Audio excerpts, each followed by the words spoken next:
at that time. So this time around, obviously our Disney experience is going to be very different, and it could possibly involve taking some shots with Mickey and Goofy. So of course, being the college students that we are, we decided to audit the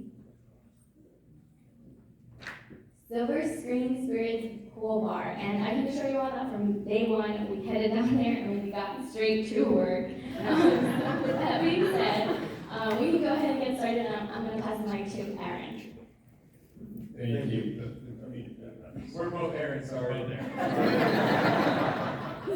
So the first one was the management and the staffing. We wanted to measure the customer to staff ratio. That's important because it keeps the foot traffic on the bar moving. It also keeps the customers happy, not making them wait for their drinks too long. And it also helps increase the overall sales of the bar. It keeps the line short, people coming in and out pretty quickly, and it also even helps the employees get a higher tip sometimes. You know, if they have a speedy and good customer service, it could ultimately lead to them having better tips as well. And this is Delaney with our next slide right here. Hi, our second control is a legal control, which is checking IDs. And this control is to make sure that the staff isn't serving underage minors. The objective of the control is to prevent the consumption of alcohol by minors. And so basically, we all went to the bar, we ordered drinks, and we tested the control, and every bartender, both the bartenders, they all ID'd us on separate occasions, and they passed. And here's Aaron. Thank you. Yeah, let's get this time. Okay, so for fiscal control, we talked about basically the most important thing in the bar, cash. And so when we went to order our drinks in the bar, they would take the cash first, not after you get your drink. And this displays a lot of good controls so that there's no theft or any type of fraud that will occur inside the bar. And also they did this was so that in case if you ever lost your wallet or your credit card or even cash, if you don't have cash on you, they do offer wristbands to some of the guests to at the Disney Resort to scan the wristband on the, I guess a little barcode or like scanner or something at the bar to make the automatic transition and transaction through. And the Silver Screen Spirits normally has 2 to 3 employees at the bar premises, so that way it's a wraparound bar, so that way it's more fluent, they're not bumping into each other, it's not overcrowded at the bar. And also, they have a pretty easy tip system, so they can either do it 50-50, 25% to 33%. And speaking of tips, they only have, if you can see right at the corner of the screen, you can see they only have 1 tip jar. And it's at the very corner of the bar, which is kind of weird considering that they have 2 POS systems on each corner of the bar. So if someone makes a transaction on the left side of the bar, the employee has to go all the way to the right in order to put the tip inside the jar. And so this could be a pretty risky factor of that coming into play. So the employee can stick the money in their pocket and not even know it. So what I would suggest in this situation is to either move the tip jar in the middle so where it's equal distance of the employees and the customers in case they want to put the tip in there, or they have 2 tip jars. And that's all I have for this section. Now I pass the slide to Anthony.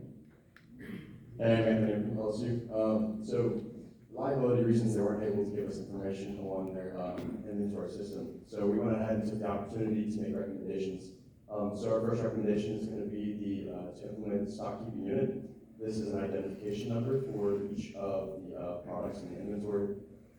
And what this helps do is to reconcile the stock levels. So whenever you're getting product in, to make sure that you're getting the correct amount of product and the amount that's on the list. And then also keep track of inventory.